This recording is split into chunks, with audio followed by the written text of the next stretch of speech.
A lot of people who are asking, am I transgender, are doing so from a place of doubt and denial. Many of my first appointments involve talking about their doubts and their denial. Deciphering what is valid and what is not valid is a challenge without the outside perspective of an expert for some people. Others, it can be very simple.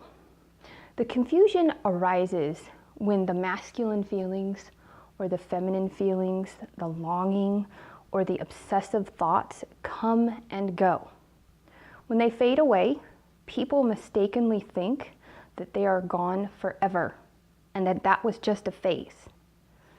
But the feelings always return. Think of it this way. The tide comes in and the tide goes out, but no one ever says the water is no longer there. As you grow older, you will find that not only do your feelings return, they will grow stronger and stronger. I want you to think about your other feelings and longings. Are you ever permanently angry, hungry, tired, or happy? I ask this because for some reason, people make an exception with their feelings about their gender, when no other feeling or emotion is always present.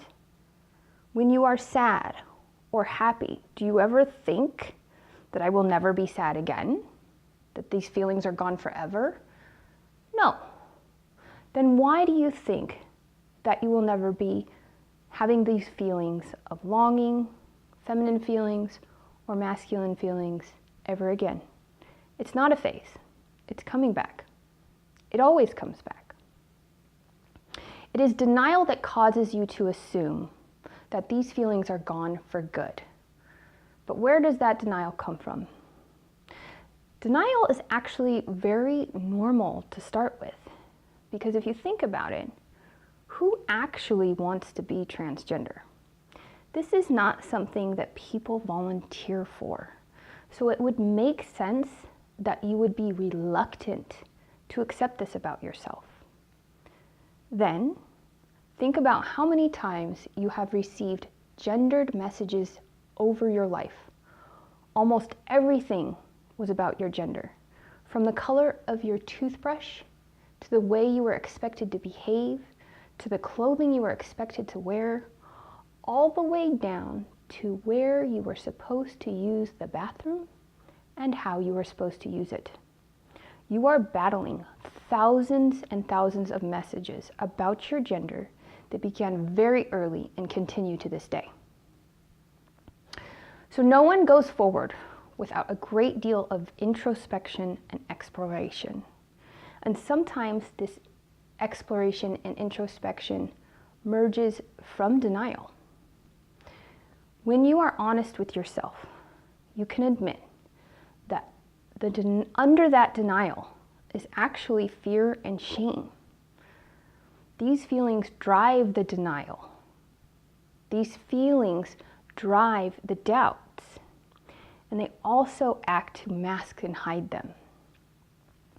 Denial is much too complicated for me to go through in just a few minutes, but please be aware that it is a possibility of something that you are working through. One thing you can do for yourself in working through your denial is look at every step that you take as an opportunity to merely learn more about yourself and gain some clarity. You do not need to take any steps and consider it is all or nothing. If I take this one step, I must transition. Or if I don't take this step, I will never transition. That's very unhelpful black and white thinking. For example, if you don't know if you want to transition, but you might want to try hormones, it is okay to use this opportunity to learn more about yourself.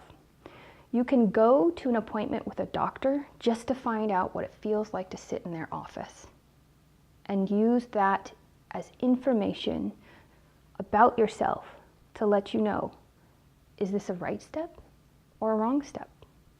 There is no requirement to actually take the medication. Then when you finally get that chance to hold that paper prescription in your hand, You can find out, what does that feel like? There is no requirement to actually fill the prescription. So you can just use this step to gain some information. And then, once you fill the medication, there is no requirement to take it. You can just see what it feels like to hold it in your hand.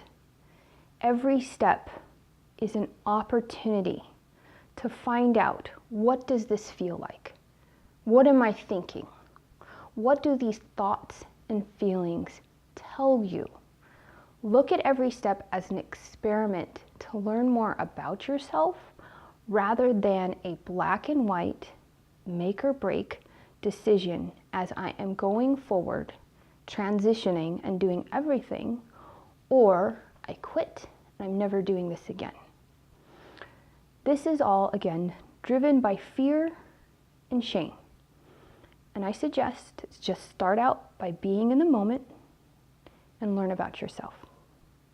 If you are finding my videos helpful, just imagine working with me.